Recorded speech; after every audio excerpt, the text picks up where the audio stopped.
Graças e paz, irmãos. Amém. Mais um domingo na presença do Senhor. Primeiro dia da semana, nossas primícias ao Senhor.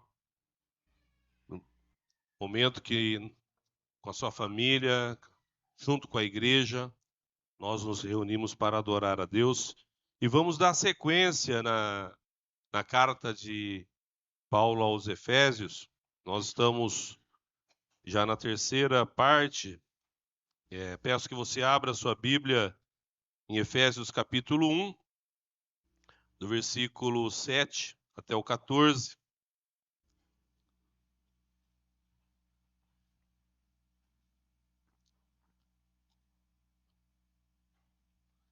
Efésios 1, do 7 até o 14.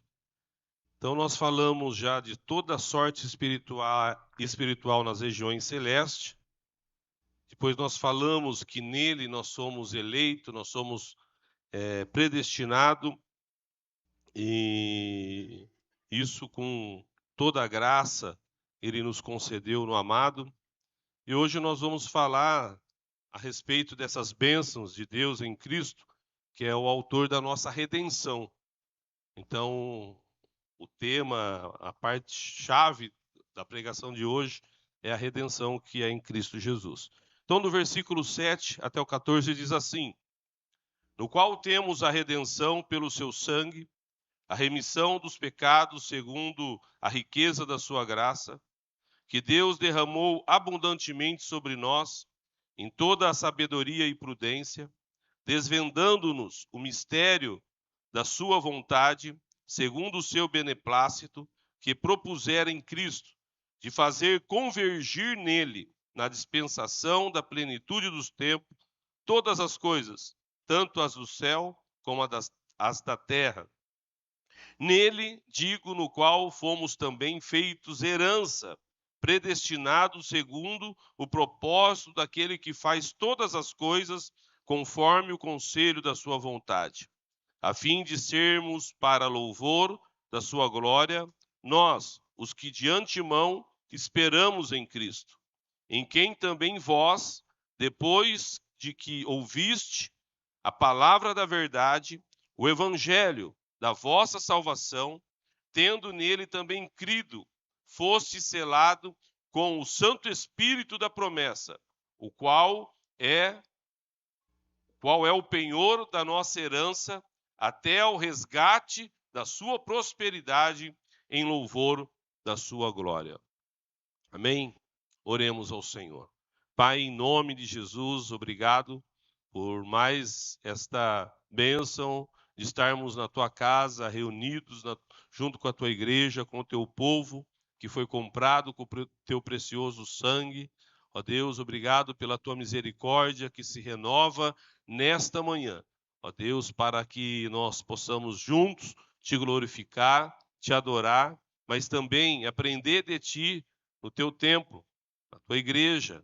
Que o Senhor venha falar aos nossos corações, ó Deus, desvendando o mistério do Evangelho, ó Pai, abrindo nossa mente e que o nosso coração, nossa vida possa receber a tua palavra e possa produzir transformação em cada um de nós.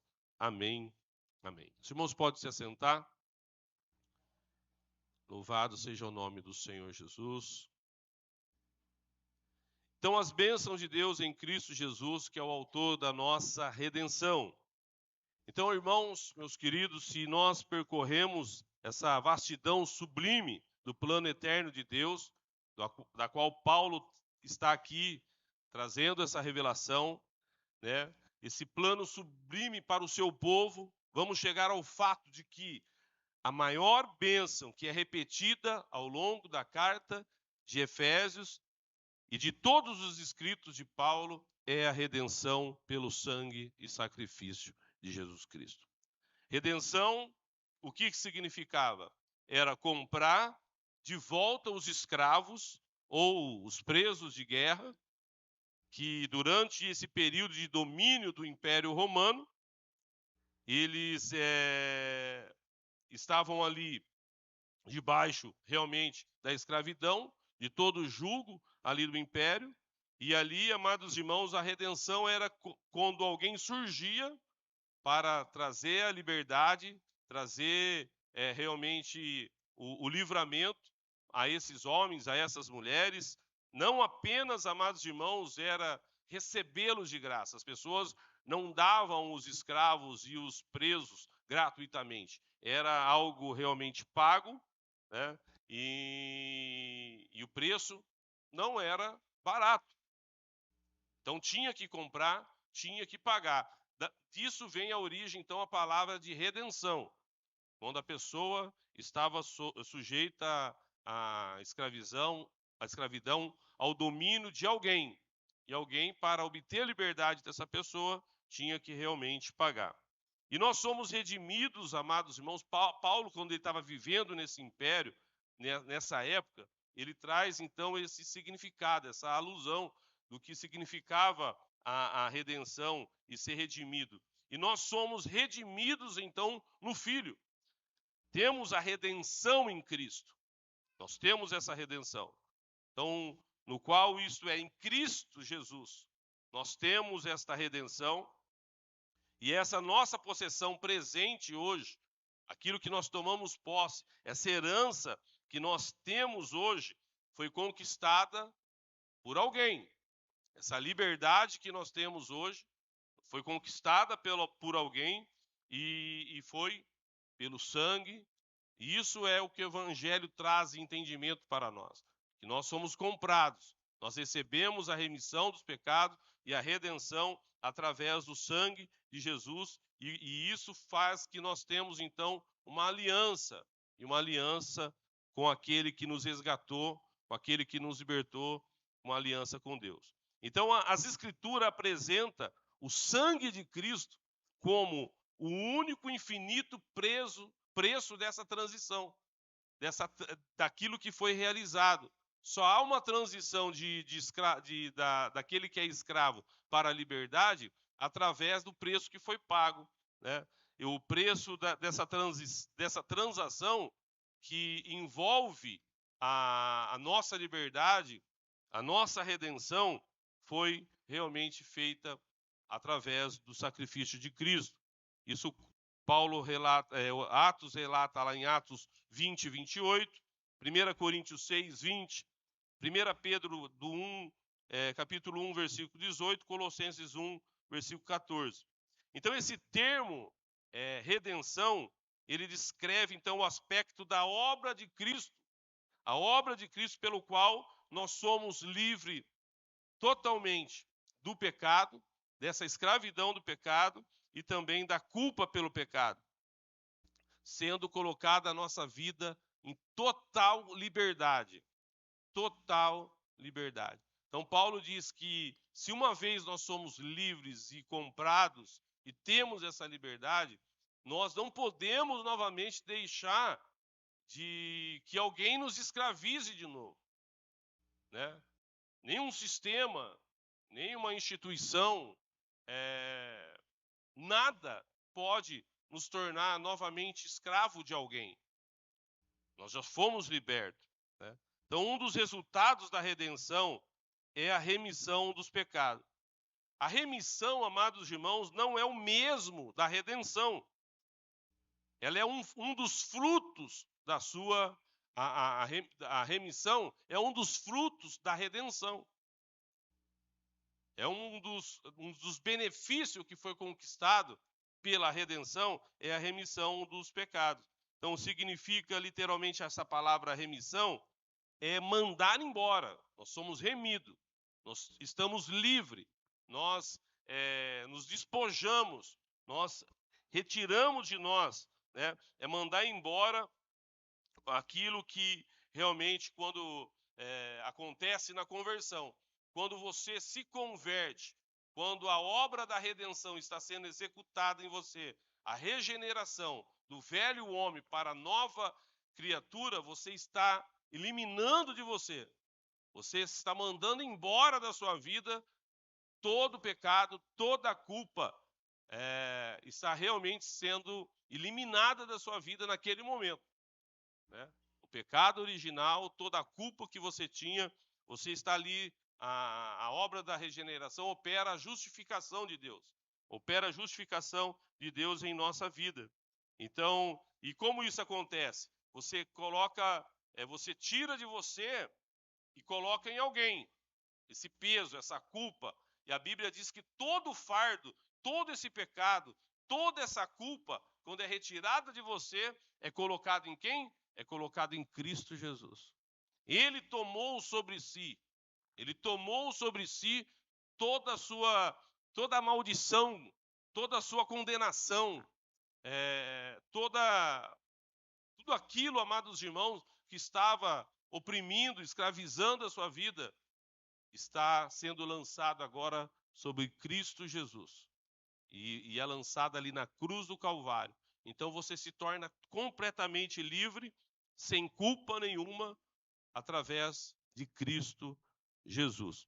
Então, os fariseus, ele fez a observação que nenhum homem pode perdoar pecados a não ser Deus. Eles mesmos fez essa observação. Quando Cristo fala, perdoados estão os seus pecados. E eles pegam e faz essa observação. Olha, quem que pode perdoar pecado a não ser Deus? Então, o fato de Jesus ter poder de perdoar pecado é a evidência de que ele é Deus, segundo a riqueza da sua graça. Segundo a riqueza da sua graça. Então, isso, amados irmãos, traz ausência completa de mérito humano. Nenhuma obra meritória, né? Não há nenhum espaço, amados irmãos, para que o homem possa fazer algo para que ele seja salvo. Porque a obra foi completa, realizada totalmente, completamente em Cristo Jesus. Ele tomou sobre si toda a nossa culpa. Né?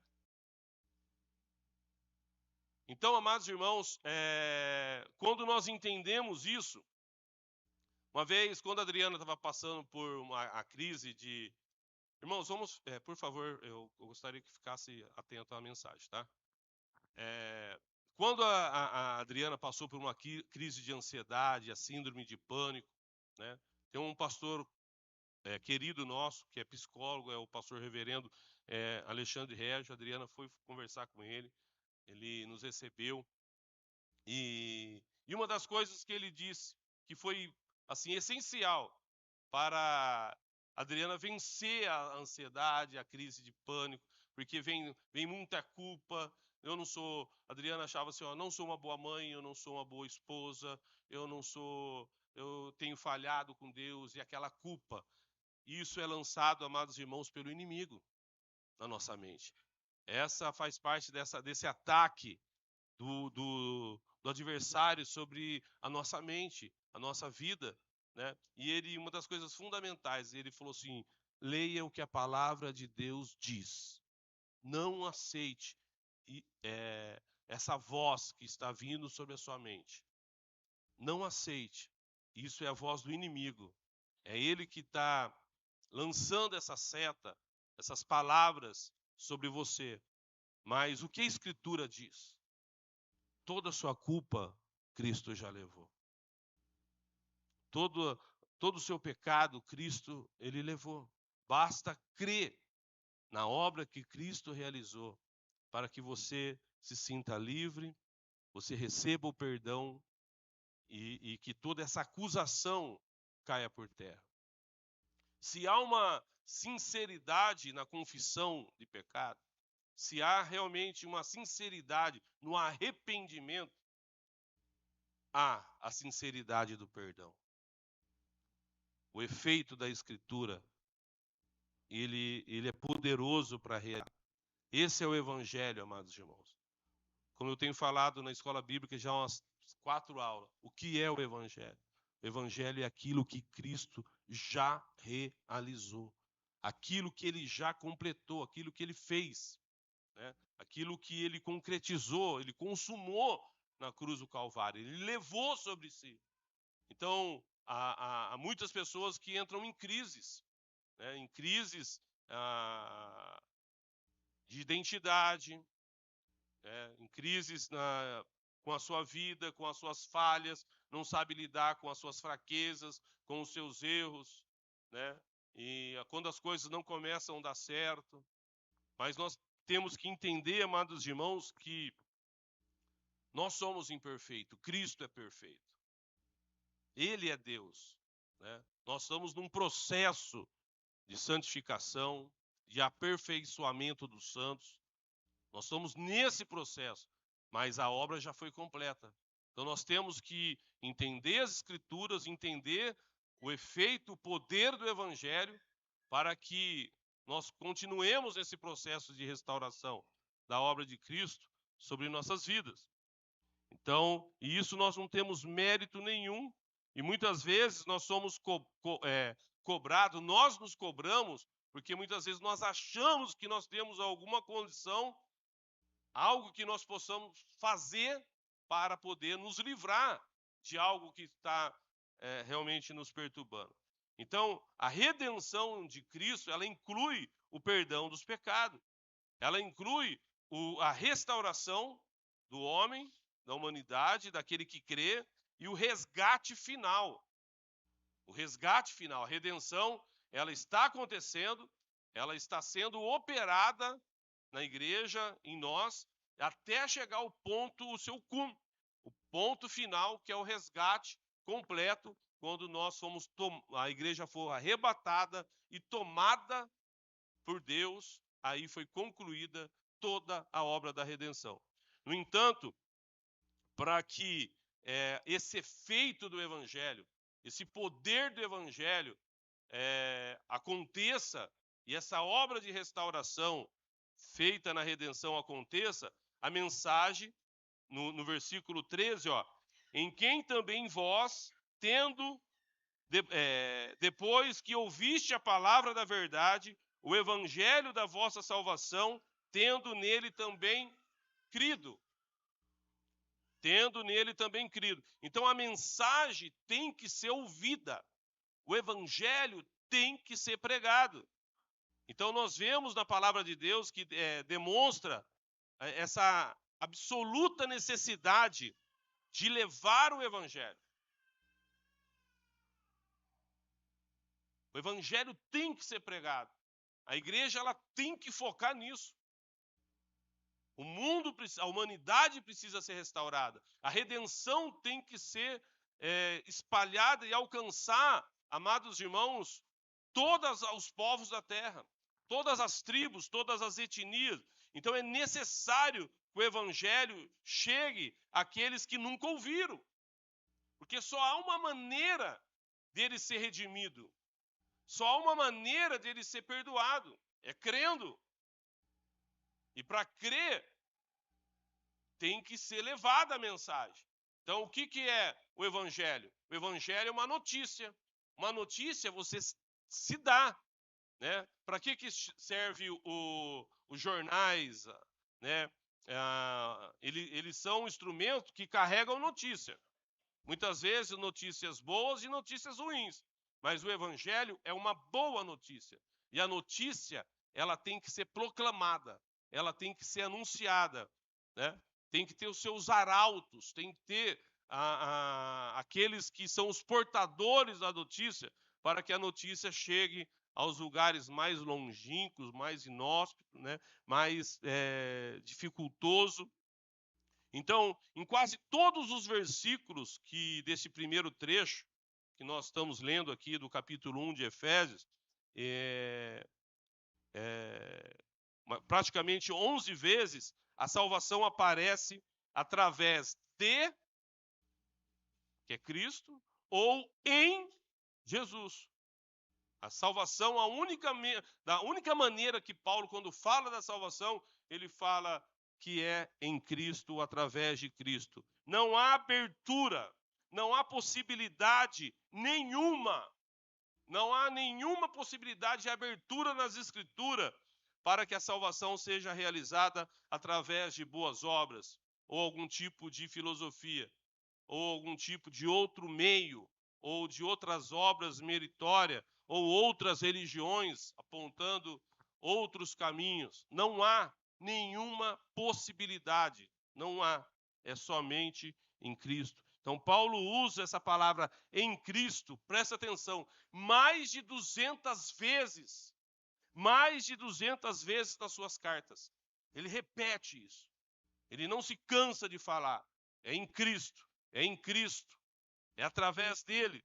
Então, isso não deixa dúvida que Cristo, ele estabeleceu a sua obra e ele deu uma missão à igreja, ele deu uma ordem à igreja para pregar o evangelho. Por isso, amados irmãos, que sem a obra missionária, sem missões, sem a mensagem de Cristo, que é através do evangelho, não há esperança de salvação. Não há esperança de salvação. Você pode anotar aí que em Romanos 3, do versículo 22 ou 25, fala isso.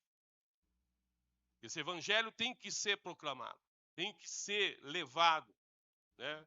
E Paulo, ele tem uma missão diferente dos outros apóstolos. Pedro, por exemplo, ficou a pregar aos judeus ali em Jerusalém, na região central, onde a igreja estava. Mas Paulo, ele recebe a incumbência de Cristo para essa tarefa, essa missão, esse apostolado, esse chamado de levar o evangelho aos gentios, aqueles mais distantes, aqueles que ainda não ouviram, aqueles que ainda não tiveram acesso, né? Então foi em graça, sim, que ele nos escolheu.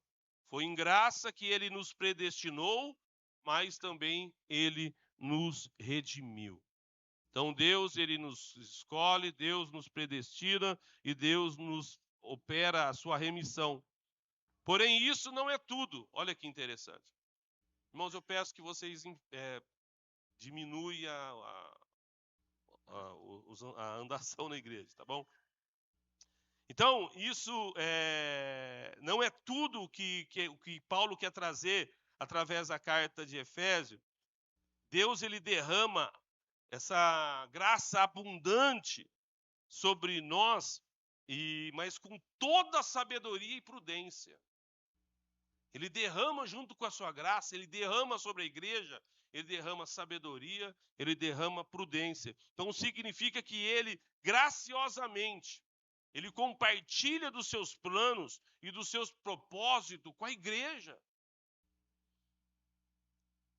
O mistério que estava oculto desde a fundação do mundo, escondido ali, aí chega na plenitude dos tempos a ser revelado. Irmãos, o interessante que nós olhamos os heróis da fé, que a Bíblia relata lá em Hebreus. Nós temos Abraão, nós temos Davi, nós temos Moisés, nós temos vários profetas, mas eles não tiveram a revelação completa do que a igreja tem. Olha que interessante.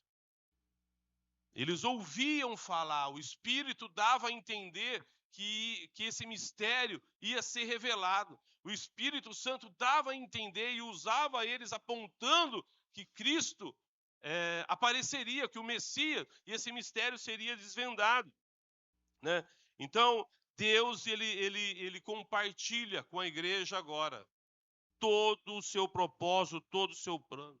E quando fala do seu beneplácito, né, diz que é do seu desejo, é do seu agrado, é da sua vontade, né, que nós tenhamos a consciência desse entendimento dos seus planos para a igreja. Olha que preciosidade é a igreja de Cristo. Ele compartilha com a igreja da sua sabedoria, da sua riqueza, da sua graça, para que a igreja compartilhe com todas as pessoas da terra. Para que eles possam realmente, amados irmãos, ter acesso a isso. Então, dessa forma, ele nos recebe, Deus, ele recebe nós, cada um que crê em Cristo, ele nos traz para perto de si, como nós falamos domingo passado, ele não simplesmente nos livra da condenação do pecado, ele não só nos livra da morte eterna, ele nos traz para perto dele como filho. Ele nos predestina como filho.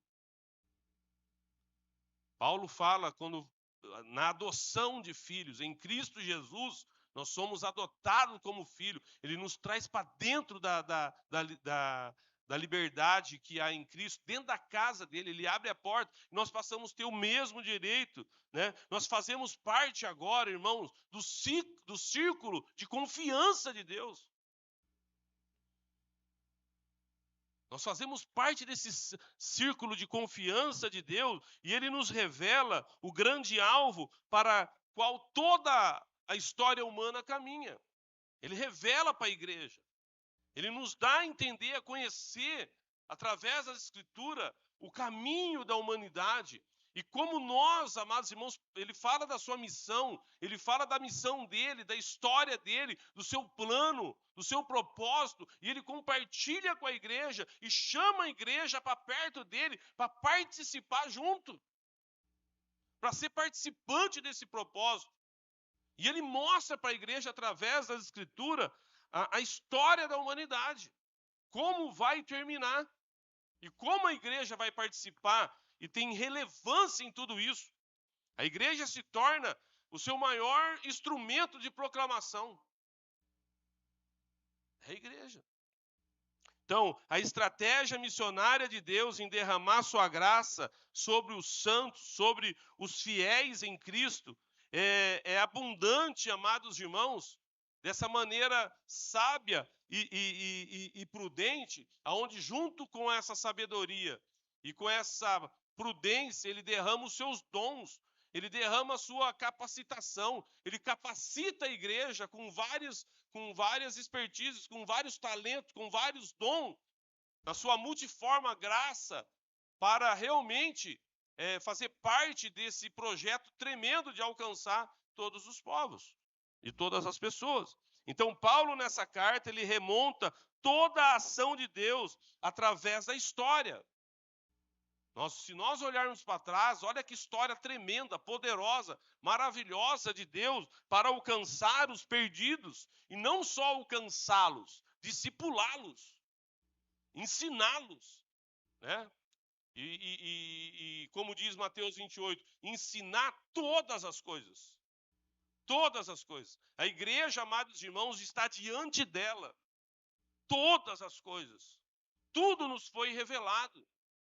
Por isso que nós temos as Escrituras. Por isso que nós devemos examinar as Escrituras. Porque contém nas Escrituras, amados irmãos, toda a riqueza da glória de Deus. Você tem que se debruçar mais nas Escrituras. Você tem que examinar mais a Escritura. Porque nas Escrituras está toda a sua herança, toda a sua esperança. Tudo aquilo que Deus já quis revelar.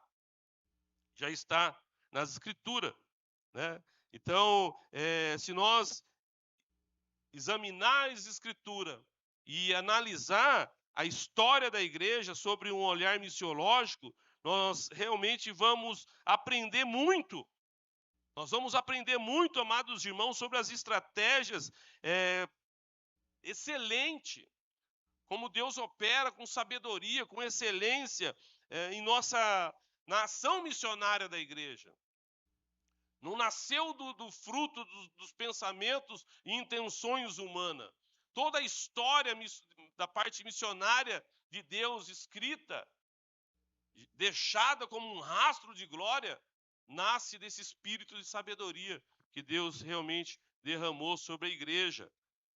Então agora Paulo, amados irmãos, no verso 9, ele fala, desvendando-nos o mistério da sua vontade, segundo o seu beneplácito que propusera em Cristo Jesus. Então Paulo agora fala dessa maneira especial como Deus nos demonstrou essa sabedoria e essa prudência, desvendando-nos o mistério da sua vontade. Então esse é o tema realmente dominante da Epístola de Efésios. A verdade gloriosa de Deus acerca de Cristo e a igreja. Essa carta é profunda demais, irmão. É uma revelação dos mistérios de Deus de uma maneira espetacular, né? Então, é um mistério não no sentido de ser oculto, não é aquilo que está oculto, porém no sentido de ser um segredo santo, um segredo precioso que era previamente desconhecido, que ninguém nunca tinha acesso. É como se Deus abrisse o baú dos seus mistérios, amados irmãos, e agora é revelado à igreja. É revelado aos santos aquilo que, como eu falei para você, que os patriarcas, os profetas, né, que viveram no passado, que teve contato assim, experiências tremendas com Deus e não teve acesso, não teve essa revelação. Então esse plano glorioso, ele se origina, claro, na soberania de Deus, sem qualquer influência externa. Esse plano, ele sai de dentro de Deus. Deus não foi influenciado, como se diz, ninguém o aconselhou, ninguém o opinou. Esse plano glorioso sai de dentro do coração de Deus, né, segundo o seu beneplácito. Essa palavra quer dizer segundo a sua vontade, a sua aprovação, o seu consentimento, a sua aceitação, a sua satisfação. Deus se torna satisfeito. Ele aprova esse desejo, essa vontade. É o mistério da verdade divina, quando ela é revelada e conhecida pelo povo de Deus somente em Cristo Jesus. E agora, amados irmãos, quando Cristo nos revela e nós somos participantes de Cristo Jesus, nós fazemos parte desse propósito eterno de Deus. A igreja se torna completamente participante. Deus reparte com a igreja. Deus, ele compartilha com a igreja todo o seu coração, todo o seu propósito com a igreja maravilhosa dele. Então, a finalidade do evangelho e da obra missionária é revelar em Cristo Jesus, todo o mistério de Deus e o seu propósito. Cristo escancara, Cristo traz à tona, Cristo traz a verdade, ele traz a luz, ele traz ao conhecimento o mistério que estava desconhecido, guardado desde a fundação do mundo. Nem os patriarcas, nem os profetas conheciam. Isso indica que esse mistério de Cristo não foi conhecido e revelado antes a homem nenhum. Somente na plenitude dos tempos, a sua amada e gloriosa igreja. Olha o que significa a igreja para Cristo. Olha o que a igreja realmente representa, como ele ama a igreja, como ele compartilha daquilo dos seus mistérios, do seu segredo com a igreja. Então Deus, ele tem um plano no versículo 10, de fazer convergir nele, em Cristo, na dispensação da plenitude dos tempos, todas as coisas, tanto no céu como na terra. Então Deus, ele tem um plano especial. A palavra dispensação aqui, ela significa administração, ela significa mordomia. Então essa palavra é usada para realmente referir as diferentes bênçãos de Deus. Nessa administração de Deus, sabe? Nessas bênçãos que Deus entregou à igreja, a mordomia, que é a administração final confiada aos homens, a qual levará o propósito de Deus a serem desfrutados pela história humana, por toda a humanidade. Então nós somos parte desse propósito. Deus, ele entrega à igreja, Deus entrega essa mordomia, Deus entrega nessa dispensação nossa que nós estamos vivendo para nós administrarmos isso, para nós fazermos parte disso. Olha a responsabilidade, mas a honra também. Toda honra, amados irmãos, vem com responsabilidade. Por isso que Jesus diz: a quem é mais dado, é mais cobrado. Então a igreja, ela tem a honra de compartilhar e de administrar nesse tempo, nesse período da graça, esse mistério de Deus, esse conhecimento de Deus e conduzir todo esse conhecimento a toda a humanidade, a todos os povos, a todas as tribos. Então, o plano e a missão de Deus se revelaram com o propósito de fazer convergir. Convergir, que quer dizer, tudo se combina, tudo se soma, tudo se une em Cristo. Tudo se une, tudo combina em Cristo, tudo no céu e na terra. Por isso, amados irmãos, que em Cristo tudo será restaurado. Cristo tem toda a autoridade, ele recebe, tudo vai convergir nele. Cristo é o Senhor no céu, na terra e em todo o universo. Então Jesus recebe toda a autoridade. Jesus recebe o nome que está acima de todo nome, e Deus manifesta a sua majestade, o seu poder, a sua glória, a sua soberania em Cristo. Ele faz convergir em Cristo tudo que há no céu e na terra, tudo em Cristo. Ele é o Senhor de tudo. Ele se torna realmente a pessoa bendita. E Paulo entende isso e compartilha com a igreja isso. Então, mas as bênçãos que Paulo está revelando à igreja de Éfeso, está revelando para nós, ela não para aí. Não para aí. Ela também faz com que nós somos feito herança. Herança. Deus apenas não nos deu uma herança em Cristo, mas também nos fez herança para Cristo, né? Um dia compartilharemos completamente da glória dele, pois a igreja é o seu corpo, a igreja é a sua noiva, a igreja é o seu templo, a igreja foi escolhida para este momento. A igreja de Cristo, ela recebe essa herança, ela recebe esse mistério, essa revelação, essa honra. Ela recebe. Então, a principal herança que Deus prometeu a Abraão, a Isaac e Jacó, o que foi? O que foram? Foram as terras de Canaã. Vou dar a vocês, aos seus descendentes, uma terra que mana leite e mel. Então, durante todo o tempo que os israelitas foram escravos no Egito, essa era a esperança deles. É aquilo que estava no coração deles, né, que os fazia seguir em frente, mesmo muitas vezes sem força, desanimado, mas eles tinham uma promessa. Eles tinham ali uma herança, uma promessa, a esperança de que algum momento na história, Deus ia fazer uma reviravolta. Deus faria uma reviravolta na história do povo hebreu e lhe daria a herança prometida. E a herança que eles esperavam não era uma quantia em dinheiro, mas era uma terra. Era um lugar aonde a terra que eles iam construir suas vidas, aonde as suas histórias, as suas famílias, as suas gerações seriam estabelecidas. E era uma terra próspera, essa era a herança, essa era a promessa. Uma terra que manava leite e mel. Então, o significado do êxodo, né, era que agora eles estavam livres para partir e tomar posse da herança, da promessa da terra prometida. Era o que estava na mente deles, é aquilo que eles aguardavam.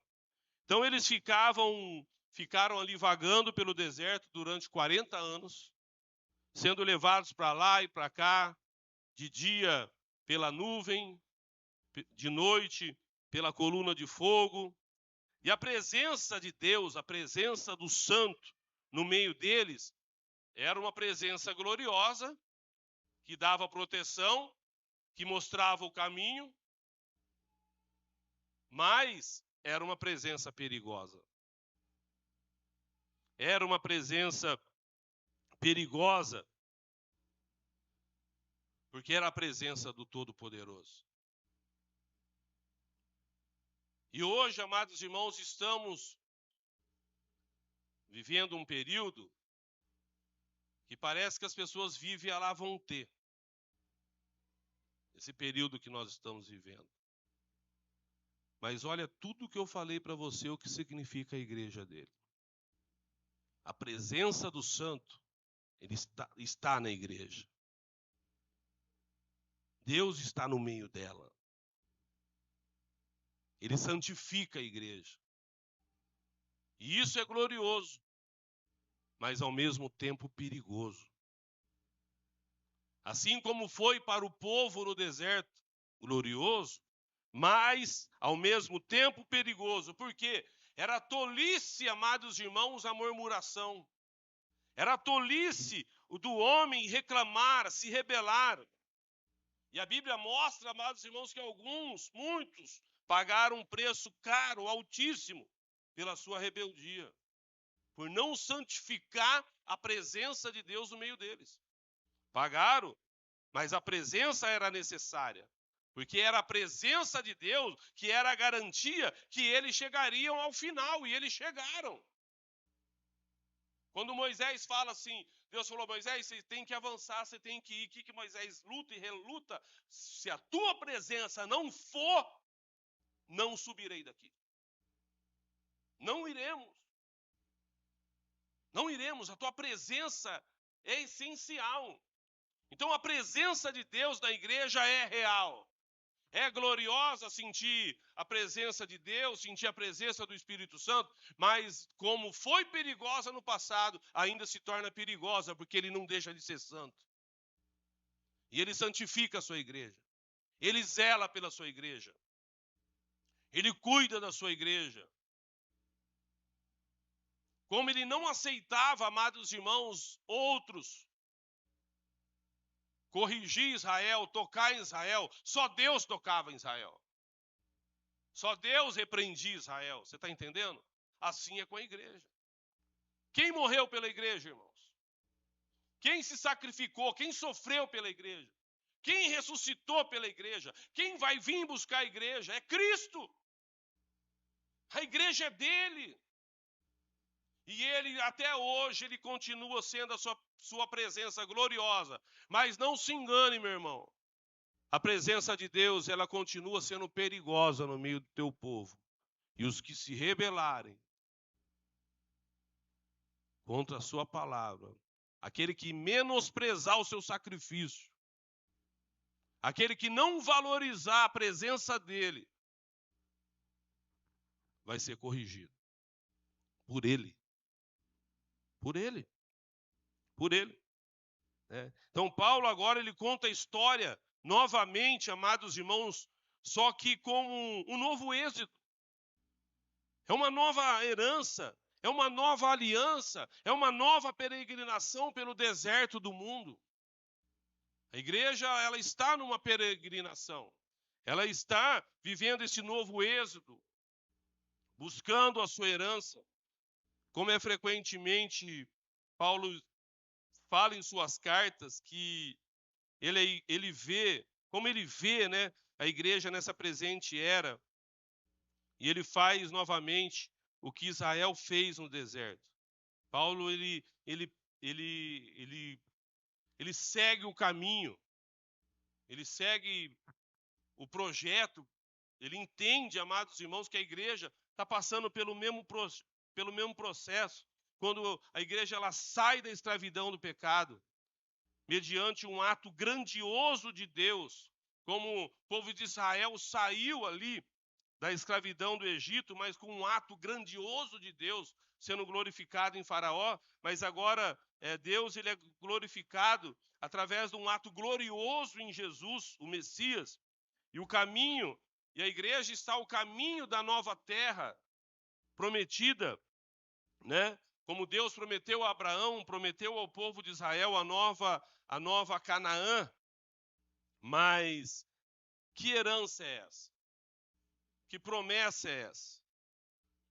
Tem um livro, amados irmãos, que se vocês quiserem anotar, os mais novos ou não leram ainda, ele é um best-seller, é O Peregrino, de John Bunyan. Ele fala sobre esse cristão que passa por essa vida terrena, essa peregrinação nesse mundo. E esse cristão, relatado pelo livro Peregrino, ele conta que esse homem, esse cristão, ele luta contra o pecado, ele luta grandemente contra as tentações, as seduções, as inclinações carnais, as lutas e tribulações. Mas esse cristão, quando ele chega ao final, se você for ler o livro, ele chega ao final da sua vida buscando por sua herança. A herança que Cristo tinha prometido, né? E era a Nova Jerusalém. Ele esperava chegar às portas da Nova Jerusalém. Então Jesus, amados irmãos, é a herança principal da igreja. Jesus é a nossa herança pela qual o povo de Deus tem ansiado, tem aguardado, né? E nós vemos claramente um evangelho sendo pregado na nossa geração completamente diferente, oposto e contrário ao evangelho de Cristo, aonde homens prometem herança, riqueza, prosperidade, bens, patrimônio, aquisições aqui na terra. E Paulo chega a dizer que se o evangelho que ele estava pregando era somente baseado nas coisas dessa vida, então ele era o mais miserável de todos os homens, porque ele deixou todas as coisas dessa vida. Ele abandona, ele deixa todas as coisas dessa vida, né, para buscar essa herança, para buscar aquilo que Cristo conquistou, estava revelando e que ele entendia. Né? Então, nós que conhecemos a Jesus, irmãos, e confiamos nas promessas de Deus, nós devemos seguir um sinal. Né? Foi nos deixado um sinal. E nós devemos pegar esse sinal que foi nos deixado e servir com esse sinal todos os povos, tribos e nações. Mas qual é esse sinal? Esse sinal, amados irmãos, essa bênção que foi derramada sobre a igreja e que nos ajuda a anunciar, a apontar esse futuro glorioso que está a caminho, esse sinal que recebemos.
Já não é mais, como se diz, usado no nosso meio. Eu não falo de usado, não usar a palavra, usar o termo, mas das nossas reações, das nossas atitudes, do nosso comportamento com a igreja, na administração da igreja, na condução da igreja, na vivência da igreja. Deus está no meio dela. A sua presença é gloriosa. Irmãos, e Paulo nos traz essa atenção, e a presença de Deus não deve ser tratada com displicência, com negligência. Deus não pode, a presença santa de Deus não pode ser negligenciada. Por isso que Paulo fala, quando ele descreve a Santa Ceia. Por isso que muitos já estão fracos, alguns já dormentes e outros já mortos. Porque estão negligenciando a santidade de Deus, a presença gloriosa de Deus, o poder de Deus, o que significa Deus, o Deus da igreja. Estão banalizando o evangelho, estão comercializando o evangelho, estão fazendo o evangelho fonte de lucro. A Bíblia diz que aqueles que não forem repreendidos aqui e não se arrependerem aqui, estão sendo reservados para ser repreendido naquele dia. E não vai ter escape. Né? Então, Deus ele está santificando a igreja. Ele guia. E muitas vezes, amados irmãos, as pessoas, alguns falsos mestres e até falsos profetas, falsos obreiros, falsos pastores, deixam o povo, amados irmãos, confusos. Deixa as pessoas, muitas vezes, enganadas. E essas pessoas praticam rebeldias. Mas Deus nos quer levar ao arrependimento, até alcançar a verdadeira herança que há em Cristo Jesus.